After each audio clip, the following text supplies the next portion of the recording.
বর্তমান সময়ে বাংলাদেশের ভেতরে যদি ১০০ জন মানুষ বিজনেস শুরু করে, তার ভেতরে ৯৫ জন মানুষই বিজনেসে ব্যর্থ হয়। তারা ৳১ লাভ করতে পারে না এবং দিন শেষে তারা হচ্ছে লসের মুখ দেখে। মাত্র 5% মানুষ হচ্ছে বিজনেসে সফলতা অর্জন করতে পারে। তো বেশ কিছু ভুলের জন্য তারা এই লসের সম্মুখীন হয়। তো আজকে আমরা সেই ব্যাপারে কথা বলব না। আজকে আমরা কথা বলব হচ্ছে সফল উদ্যোক্তা হওয়ার ৭টি উপায় সম্পর্কে, এবং সেই ৭টি কার্যকরী উপায় যদি আপনি মাথায় রাখেন, তাহলে দেখবেন যে আপনি অবশ্যই একজন সফল উদ্যোক্তা হবেন, কারণ আপনি সবকিছু ভেবে চিন্তে মাঠে নামতেছেন। অধিকাংশ মানুষ যে সমস্যাটা ফেস করে সেটা হচ্ছে তারা কোনো কিছু ভাবে না। অমুক ভাই বলছে এই বিজনেস করতে, সে শুরু করে দেয় এইটা। দিন শেষে ওই বিজনেসটা কিন্তু কাজ করে না। তো বিজনেসটা এমন না যে আপনার হাতে টাকা আছে, আপনি এক জায়গা থেকে এমনি একটা প্রোডাক্ট নিয়ে আসলেন, সেটা মার্কেটিং শুরু করে দিলেন, আপনার সেল হলো, আপনি ওখান থেকে বড়লোক হয়ে গেলেন। এরকম চিন্তাভাবনা যদি করেন তাহলে আপনি এখনো বোকার রাজ্যে বসবাস করতেছেন। বিজনেস করতে গেলে একটা প্রপার প্ল্যান লাগে, একটা নিয়মের ভিতরে চলতে হয়, এবং সবকিছু মেইনটেইন করে যদি আপনি কাজ করতে পারেন তাহলে দেখবেন যে ভালো কিছু করতে পারবেন এবং আপনার বিজনেসটা সাস্টেইন করতে পারবেন। আর যদি আপনি এরকম হয় যে একজন বলছে এই প্রোডাক্ট নিয়ে কাজ করতে, আপনি নিয়ে আসছেন, টাকা পয়সা খরচ করছেন, হয়তো শুরুর দিকে আপনি কিছু সেল পেলেও পেতে পারেন, কিন্তু দিন শেষে আপনার এই বিজনেসটা গ্রো করতে পারবেন না। তো তাহলে সফল উদ্যোক্তা হইতে আমাদের কী করা লাগবে, এই ভিডিওতে আমরা সেই বিষয়ে আলোচনা করব। তো চলুন শুরু করা যাক। ১ নাম্বার যে ধাপটা সেটা হচ্ছে যে একটা গোল সেট করতে হবে। আপনার যদি কোনো গোল না থাকে, আপনি যদি কোনো গোল সেট করতে না পারেন, তাহলে আপনি বিজনেস কেন যে কোনো জায়গাতে আপনি ফেল করবেন। এটা 100% আপনি লিখে রাখেন।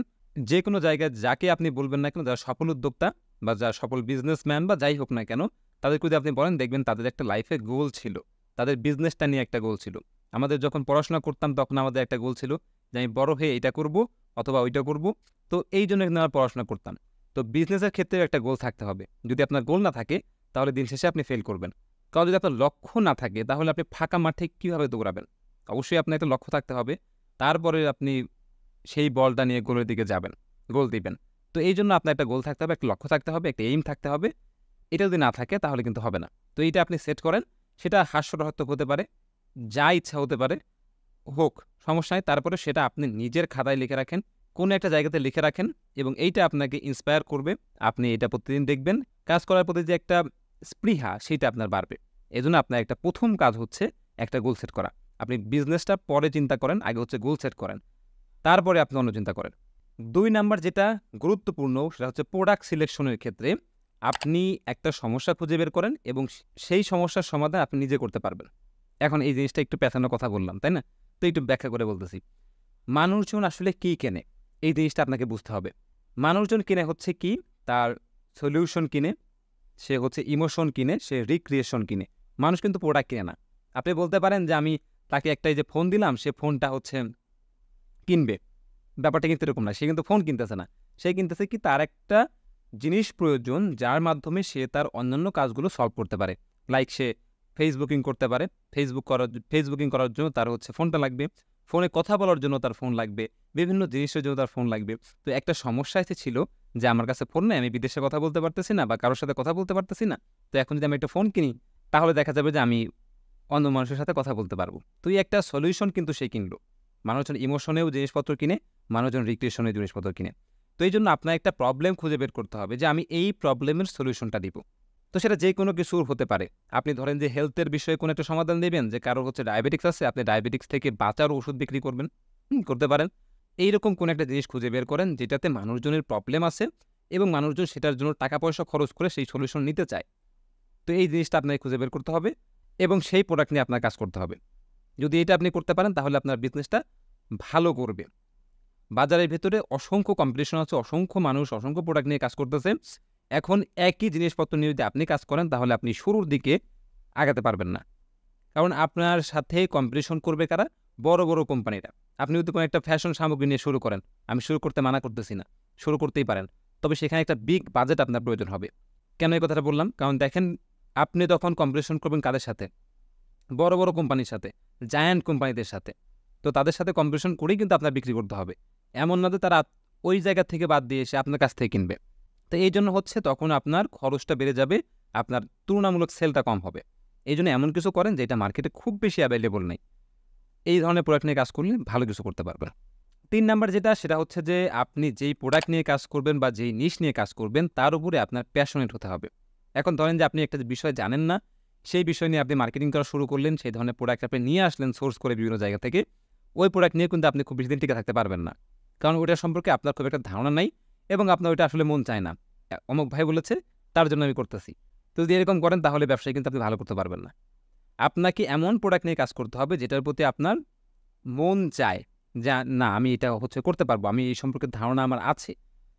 যদি না থাকে আপনি ধারণাটা নিয়ে নেন ভালোভাবে, কিন্তু কোনো কাজ করতে গেলে দেখবেন যে আপনার ভালো লাগবে না এবং কিছু কাজ আছে যেগুলো দেখবেন যে আপনি করতে অনেক ভালো লাগতেছে। তো যেই ধরনের প্রোডাক্ট নিয়ে কাজ করতে আপনার ভালো লাগবে এবং সেটা কোনো একটা প্রবলেমের সলিউশন দেয়, সেই প্রোডাক্ট নিয়ে আপনি কাজ করবেন, তাহলে দেখবেন যে ভালো কিছু করতে পারবেন। এরপরে 4 নাম্বার যেটা, সেটা হচ্ছে যে নিজের স্কিলকে ডেভেলপ করতে হবে বা আপগ্রেড করতে হবে। আপনি যেই অবস্থায় আছেন, আপনি যা জানেন তার থেকে আপনাকে আর বেশি জানতে হবে। কারণ তখন আপনি একজন উদ্যোক্তা বা আমরা যদি একটু ভালো ভাষায় বলি একটু বিজনেসম্যান। তো যখন আপনি একটা বিজনেসম্যান হবেন তখন অবশ্যই কিন্তু আপনার ভেতরে নরমাল কোনো স্কিল থাকলে হবে না, শুধু টাকা থাকলে হয় না। আপনাকে স্কিল ডেভেলপ করতে হবে। আপনি কাজ করেন বা না করেন, ধরেন আপনি কোম্পানির সিইও, আপনি কোনো কাজ করেন বা না করেন সেটা কোনো যায় আসে না। কিন্তু আপনি যদি কোনো একটা এমপ্লয়িকে হায়ার করতে চান, সেখানেও কিন্তু আপনাকে কোয়েশ্চেন করতে হবে। তো এই কোয়েশ্চেন করার জন্য হলেও আপনাকে স্কিল ডেভেলপ করতে হবে এবং যত বেশি আপনি স্কিল ডেভেলপ করবেন, তত বেশি দেখবেন যে আপনি মার্কেটিংয়ে, আপনার ব্যবসায় ভালো কিছু করতে পারবেন। এইজন্য প্রচুর স্কিল ডেভেলপ করার জন্য সময় দিতে হবে। এর জন্য বিভিন্ন বই পড়তে হবে। আপনি যত বেশি বই পড়বেন তত বেশি ব্রেন খুলে যাবে। বই না পড়লে হবে না। আপনি YouTube, Facebook এ আমার ভিডিও দেখে খুব বেশিতে লাভবান হতে পারবেন বলে আমার মনে হয় না। কিন্তু আপনি যদি বই পড়েন, আপনি ওইখানে একটা নির্দিষ্ট সময় দিয়ে একটা মনোযোগ দিয়ে আপনি বইটা পড়তেছেন, তো এই জিনিসটা দরকার। বই পড়তে হবে। অনেক ভালো লেখক আছে। বিশেষ করে বাংলাদেশী লেখক আছে অনেকেই, যেমন কোচ কাঞ্চন ভাই আছে, তার বই আপনি পড়তে পারেন।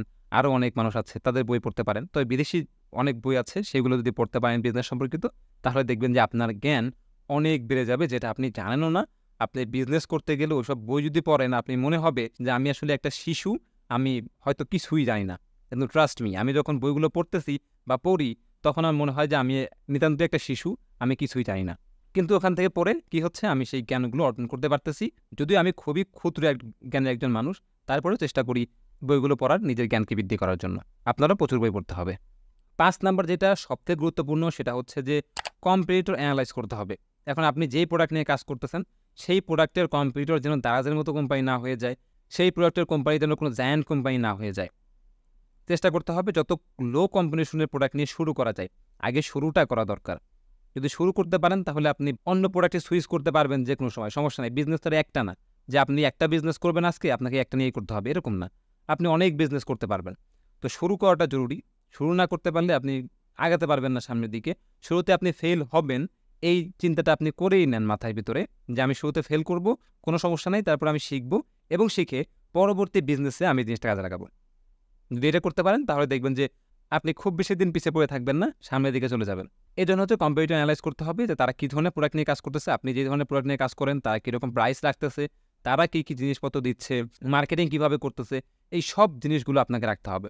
এই সব কিছু আগে আপনাকে দেখে তারপরে শুরু করতে হবে। যেমন আজকে আপনি শুরু করে চাইলেন, দেখলেন না কিছু না, বিজনেস করার পরে আপনি তাদেরকে দেখলেন, হবে না। আগে সব কিছু আপনি দেখেন, তারপরে বিজনেস শুরু করবেন। কারণ টাকা পয়সা এমনিতে এক জায়গায় ঢেলে দিয়ে লাভ নেই। 6 নাম্বার যেটা, সেটা হচ্ছে যে আপনার রিস্ক নেওয়ার মানসিকতা থাকতে হবে। যখন আপনি রিস্ক নিতে না পারবেন, তখন কিন্তু আপনি বিজনেসে ভালো কিছু করতে পারবেন না। রিস্ক নিতে হবে এবং মার্কেটিংয়ে ভালো করার জন্য আপনাকে রিস্ক নিতেই হবে। সেটা মার্কেটিংয়ের জন্য হোক, টাকা পয়সা খরচ করার ক্ষেত্রে হোক, বা আপনাকে পরীক্ষা করার জন্য হলে আসলে টাকা পয়সা শুরুতে খরচ করতে হবে এবং এটা হচ্ছে একটা রিস্ক। তো রিস্কটা আপনার নিতেই হবে। অন্য কেউ পারছে কিনা দেখার বিষয় আপনার না, আপনি পারবেন, এই রিস্কটা আপনি নেন, তাহলে আপনি পারবেন। 7 নাম্বার যেটা, সেটা হচ্ছে যে স্কিল্ড এমপ্লয়ি আপনি হায়ার করবেন। আপনি যদি একটা স্কিল্ড এমপ্লয়ি হায়ার করেন যে অলরেডি অনেক ভালো জানে, তাহলে যে জিনিসটা হবে, আপনার কাজের প্রেশারটা অনেকাংশে কমে যাবে। কারণ সে খুব ভালোভাবে আপনার কাজটা হ্যান্ডেল করতে পারবে। আপনি তাকে আইডিয়া দিবেন, তাকে আপনি বলবেন যে এভাবে করতে হবে, সে কিন্তু সেভাবে করে ফেলবে। যদি নতুন মানুষকে নিয়ে আপনি কাজ করেন, তাহলে দেখা যাবে দিন শেষে সব কিছু আপনারই করতে হচ্ছে এবং মাস শেষে আপনাকে টাকা দিতে হচ্ছে পকেট থেকে। এটা করা যাবে না। স্কিল্ড এমপ্লয়ি হায়ার করেন। যেহেতু আপনি টাকা পয়সা খরচ করবেন, এই নিয়ত করেই বিজনেস করতেছেন, কেন আপনি একজন আনস্কিল পিপলকে নিয়ে কাজ করবেন? অবশ্যই একজন স্কিল পিপলকে হায়ার করবেন, যারা আপনার কাজকে আরও বেশি সহজ করবে, আপনার প্রোডাকশনটা বাড়াবে, আপনার সেল বাড়াবে, আপনার বিজনেসটা কিন্তু অনেক দূরে চলে যাবে। এই স্কিল্ড এমপ্লয়ি যদি থাকে, তাহলে দেখবেন যে আপনার বিজনেসটা গ্রো হতে খুব বেশি দিন সময় লাগবে না। কিন্তু আপনি যদি এমনি একজন মানুষকে নিয়ে কাজ শুরু করেন, তাহলে খুব বেশি দিন আপনি টিকে থাকতে পারবেন না। এটা একটা ধ্রুব সত্য কথা। এবং 8 নাম্বার সর্বশেষ যেটা, সেটা হচ্ছে যে এবং এটাও সবথেকে গুরুত্বপূর্ণ জিনিস, হচ্ছে টার্গেট কাস্টমার খুঁজে বের করুন। এখন আপনি যেই প্রোডাক্ট নিয়ে কাজ করেন, ধরেন যে আপনি একটা ফোন নিয়ে কাজ করবেন, তো এই ফোনটা আসলে কারা কিনবে? এই ফোনটা কারা কিনবে? কোন বয়সী মানুষজন কিনবে? এটা আসলে কাদের জন্য বানানো? এটা কি গেমিংয়ের জন্য বানানো নাকি অন্য কিছুর জন্য বানানো? এই জিনিসটা আপনাকে বুঝতে হবে।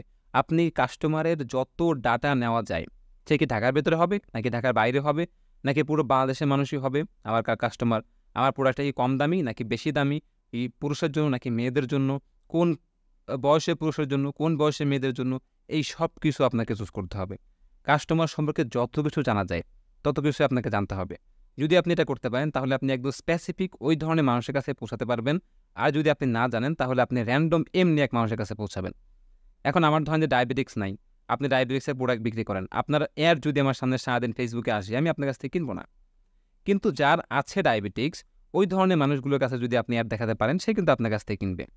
তো এই জন্য কাস্টমারের যত ডাটা আপনার জানা দরকার, সেই সব জিনিসগুলো আপনি জেনে রাখবেন এবং দিন শেষে এইগুলো আপনি কাজে লাগাবেন আপনার মার্কেটিংয়ের ক্ষেত্রে। তো এই জন্য হচ্ছে কাস্টমারের সম্পর্কে আপনার জানা খুবই জরুরি। তো আশা করি বুঝতে পেরেছেন, এই ছিল হচ্ছে মোট 8টা উপায়। শুরুতে এই কাজগুলো আপনাকে করতে হবে, তারপরে আপনি বিজনেসে নামুন। প্রোডাক্ট সিলেক্ট করা খুবই কঠিন একটা ব্যাপার। এটা নিয়ে আমি সামনে একটা ভিডিও নিয়ে আসবো যে কীভাবে আপনি প্রোডাক্ট সিলেক্ট করতে পারবেন বা কীভাবে নিশ সিলেক্ট করতে পারবেন। এটা যতটা সহজ মনে হয় যে আমি একটা টি-শার্ট নিয়ে বিজনেস করলাম অথবা আমি ল্যাপটপ কম্পিউটার নিয়ে বিজনেস করলাম, হয়ে গেল, ব্যাপারটা এরকম না।